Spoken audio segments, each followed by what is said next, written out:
Dan sertifikasi rekapitulasi hasil penghitungan perolehan suara dari setiap kabupaten kota dalam pemilihan gubernur dan wakil gubernur daerah khusus Jakarta tahun 2024 saya nyatakan sah. Bawaslu, ada yang mau direspon atau ada keberatan yang kejadian khusus yang perlu disampaikan? Nanti kami akan membuat juga, tolong panitia dibuat nanti kejadian khusus bahwa tim 01 walk out meninggalkan forum acara.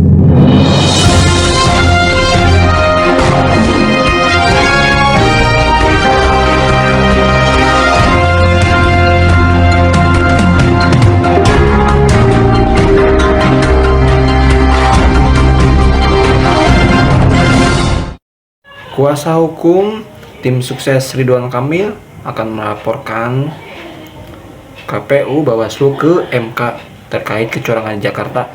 Benarkah? Sedangkan dari tim Pak Pramono Karno sudah menyatakan kemenangannya. Oke, kita ke videonya. Sertifikasi rekapitulasi hasil penghitungan perolehan suara dari setiap kabupaten kota dalam pemilihan gubernur dan wakil gubernur daerah khusus Jakarta tahun 2024 saya nyatakan sah. Bawaslu, ada yang mau direspon atau ada keberatan yang kejadian khusus yang perlu disampaikan? Nanti kami akan membuat juga, tolong panitia dibuat nanti kejadian khusus bahwa tim 01 walk out meninggalkan forum acara ya. Oke, silakan Pak Dodi, silakan tambahkan. Ya, terima kasih Ketua. Bapak Ibu semuanya, peserta rapat pleno, pada prinsipnya hak pasangan calon ya untuk memberikan catatan atau kejadian khusus atau keberatan saksi. Namun sebagai catatan, keberatan saksi itu kan sudah ditindaklanjuti oleh KPU Kabupaten Kota di seluruh DKI Jakarta. Tentu seyogyanya itu harus disebut bahwa sudah selesai persoalan-persoalan tersebut di bawah. Namun kalau itu masih dinyatakan kembali, kami tetap menghormati ya, termasuk dari pasangan calon nomor 2. Sejauh ini tidak ada keberatan dari tingkat kecamatan, tingkat kabupaten kota, tapi di tingkat provinsi tiba-tiba ada keberatan ya. Ini tentu menjadi catatan kita bersama. Seyogyanya semua persoalan kami sudah minta KPU Kota untuk menindaklanjuti semua keberatan dan semua harus selesai di bawah, baik itu terkait dengan C pemberitahuan yang tidak terdistribusi, terkait dengan partisipasi, terkait dengan relokasi TPS, terkait dengan rekomendasi PSU, semua sudah dijawab oleh KPU Kabupaten Kota. Dan seyogyanya hari ini kita sudah menetapkan sesuai dengan hasil rekapitulasi dari tingkat bawah. Ini catatan dari kami, ini memberikan penjelasan. Saya mengapresiasi teman-teman di KPU Kabupaten Kota, Bawaslu Kabupaten Kota, Bawaslu Provinsi yang sudah memberikan respon dan tindak lanjut dari keberatan-keberatan saksi, dan proses rekapitulasi sudah dilakukan dengan sangat terbuka. Terima kasih Ketua. Oke, terima kasih Pak Dodi. Sebenarnya kita mau merespon, tapi 01 sudah keluar duluan. Atau ada perwakilan 01 di sini? 01, nggak ada ya. Jadi nanti akan kami buatkan kejadian khusus yang tentu saja tadi sudah dijawab semua senang Pak Dodi. Nanti mohon panitia kita buat kejadian khusus bahwa tim 01 meninggalkan forum sebelum proses pengesahan hasil tingkat provinsi. Saya tanyakan kembali, apakah kita bisa sahkan hasil provinsi DKI Jakarta? Bawaslu 01 02 kami menolak. Menolak maksudnya? Iya. Menolak ya, atau tidak ya, menandatangani? Ya, kami tidak akan menandatangani izin. Cocok? Ya. Nggak, datanya cocok nggak? Data cocok. Oke. Namun kami menggunakan hak kami untuk tidak menandatangani. Oke, siap. Itu hak Bapak Wikan. 03 cocok? Cocok. Oke, dengan mengucapkan Bismillahirrahmanirrahim, berita acara dan sertifikasi rekapitulasi hasil penghitungan perolehan suara dari setiap kabupaten kota dalam pemilihan gubernur dan wakil gubernur daerah khusus Jakarta tahun 2024 saya nyatakan sah. Bapak Ibu sekalian, sekarang kita masuk penandatanganan sertifikat dan berita acara. Tadi karena 01 dan 02 konfirmasi untuk tidak menandatangani, tapi masih mau menerima hasil, Mas? Tidak. hasilnya nggak dikasih, maksudnya nggak mau diterima. Hasil. Maksudnya ini hard copy-nya mau nggak? Ya, ya kami terima hasil. Oh iya, hasil terima. Ya udah. Oke, kita pending berapa menit ya? Izin bacakan dulu C pemberitahuan tidak terdistribusi. Iya. Total. Sebelum saya tutup, saya akan lupa tadi membacakan rekapitulasi pengembalian formulir C pemberitahuan yang tadi disebutkan oleh 01 dan 02. Rekapitulasi pengembalian formulir C pemberitahuan KWK yang tidak terdistribusi di setiap kabupaten kota dalam provinsi daerah khusus Jakarta. Bisa ditampilkan?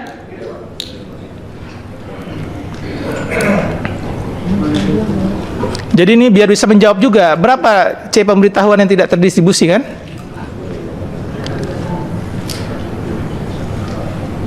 Kita bacakan. Oke, kita langsung bacakan hasilnya ya.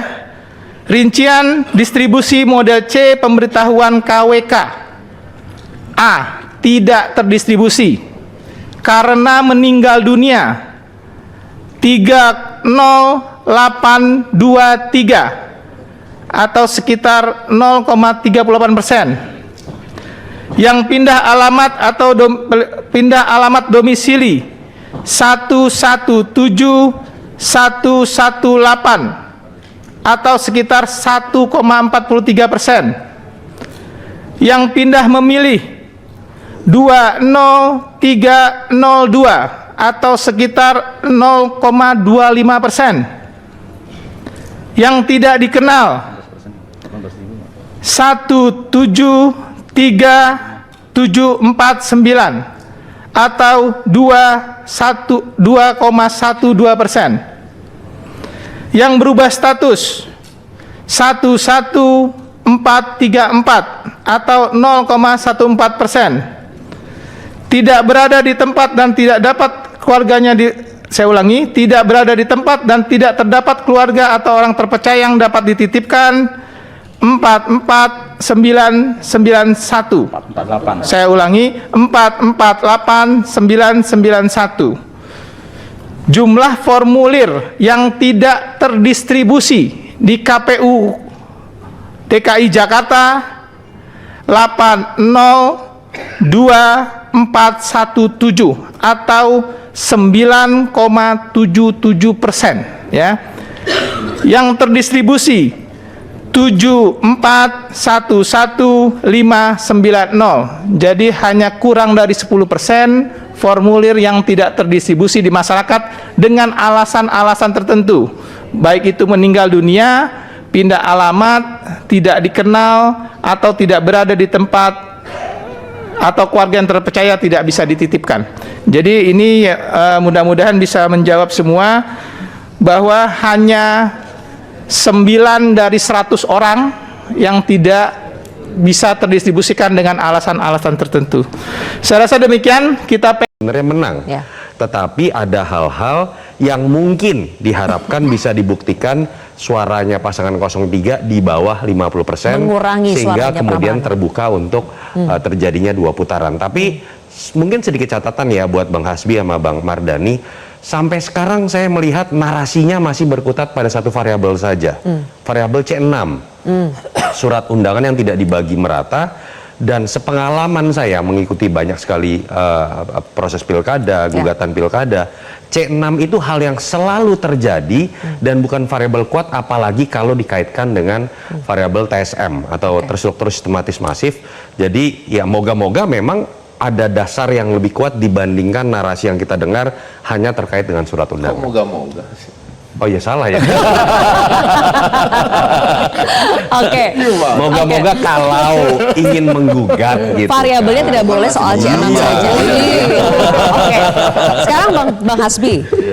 Ada satu pernyataan yang fenomenal yang keluar dari wakil ketua umum Anda, Bang Jazilul, Gus Jazilul, soal ini persoalan karena kandidatnya tidak laku dijual. Itu merujuk pada Ridho, ya kan? Benar, karena Ridhonya tidak laku dijual di Jakarta. Begini Mbak Silvi, pemilu itu pilkada seluruh Indonesia di 38 provinsi, 500 lebih kabupaten kota. jangan semuanya itu dianggap ke Jakarta. Ini Gus Jazil itu bicara seperti itu menurut saya cambuk buat DPW. Kalau memilih calon, jangan calon yang nggak laku, jangan semuanya dibuang ke Jakarta. Itu cambuk. Cambuk buat Bang Hasbi dong DPW. Buat saya ketua DPW di Jawa Barat, mungkin yang di Jawa Tengah, bukan untuk Ridwan Kamil. Ini kan semua dianggap ke Jakarta, muaranya ke Jakarta. Seakan-akan Indonesia kecil, ini Indonesia hanya Jakarta. Enggak, itu wilayah-wilayah Jadi lain. maksudnya bukan hanya berbicara untuk Ridho. Bukan hanya Ridho salah satunya.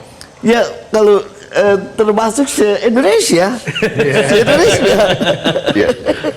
Saya bantuin beliau usulannya Anies kok di awal. Pilkada sosok calon itu sangat menentukan juga. Kalau yang dijual tidak laku, mau apa? Ini ekspresi yang sudah pasrah ya, Bang Hasbi, kalau pernyataannya sudah begini. Mau apa lagi? Iya, dalam Jadi sudah artian terimakah begini, dengan maksud, hasilnya? Gus Jazil ini mungkin seperti ini. Kalau menurut saya mungkin karena dia ketua fraksi saya sering berdiskusi dengan beliau. Faktor kemenangan pilkada itu bukan hanya partai, faktor calon sangat menentukan. Mungkin kalau Pak Mardhani kemarin jadi wakil dari Pak RK, lain cerita, mungkin pemenang hari ini, Mbak. Atau saya jadi gubernurnya Pak Mardhani jadi wakil, mungkin kita mengalahkan Pak Pram hari ini di putaran pertama. Itu sudah diusulkan oleh PKB sebetulnya. Istilahnya mungkin seperti itu. Iya kan? Gimana tuh Bang Mardhani? Apakah betul ada kesalahan pemilihan orang, sosoknya? Atau emang karena seperti kata Bang Mardi bilang, sudah habis logistiknya pada saat Pilpres dengan Pileg? Yang pertama tentu Pileg beda sama Pilkada. Pilkada lebih dekat dengan Pilpres, atau nanti lebih bisa diluruskan. Arti figur.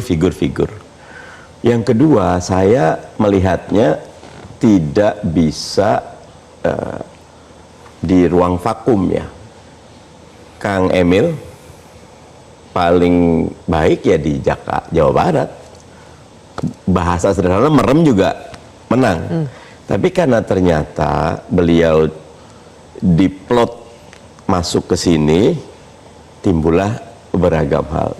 Saya berapa kali bareng Kang Emil dan saya mengakui kapasitasnya, leadershipnya, manajemennya, kerendah hatiannya. Ya. Tetapi memang Jawa Barat ke Jakarta kayak Jackmania sama Viking gitu loh. Ya ada semacam. Jadi buat saya ketika Kang Emil ke sini beda sama Mas Pram. Mas Pram netral. Kang Emil udah -1. Ketika Mas Anies masuk -2 gitu loh. Bantuin Pram. Jadi memang ini pertarungan yang tidak mudah. Kami bersyukur mudah-mudahan 2 putaran. Kalau 2 putaran menang. Kita yang menang.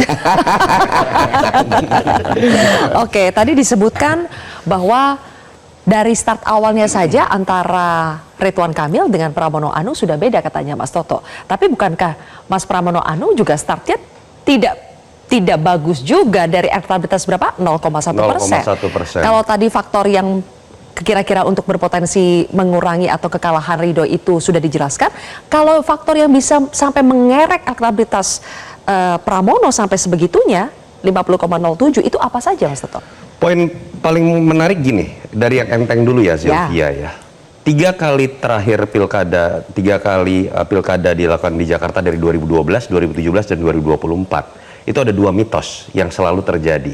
Yang pertama adalah mitos bahwa pasangan yang nomor urutnya 3 selalu menang. Dulu Jokowi Ahok, lalu Anies dengan Sandi, sekarang Pramono dengan Dul. Yang kedua, kalau itu kita katakanlah mitos yang kebetulan. Saya nggak bisa jelaskan kenapa angka 3 terus yang menang ya. Yang kedua yang bisa dijelaskan Sylvia, selalu jadi kejutan bahwa pasangan yang surveinya di awal rendah itu selalu menang. Lagi-lagi Jokowi Ahok, Anies Sandi, lalu Pram dan Dul. Kalau mau ditambahin satu lagi Sylvia, bahwa pasangan yang koalisinya kecil itu yang selalu menang. Dari Jokowi Ahok, Anies Sandi, sampai Pram dan Dul.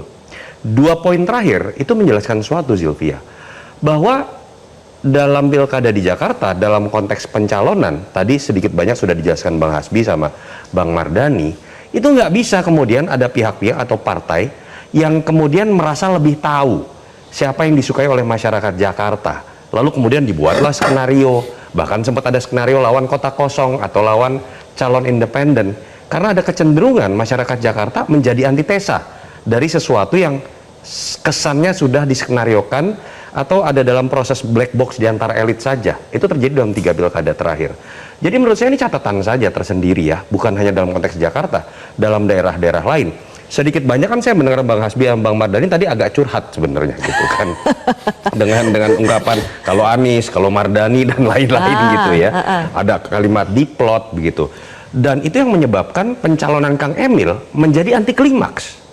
Ketika awalnya sudah dinyatakan hampir pasti menang. Ya teman-teman, itu dia ya yang mana tim sukses dari Ridwan Kamil melaporkan kecurangan-kecurangan ke MK.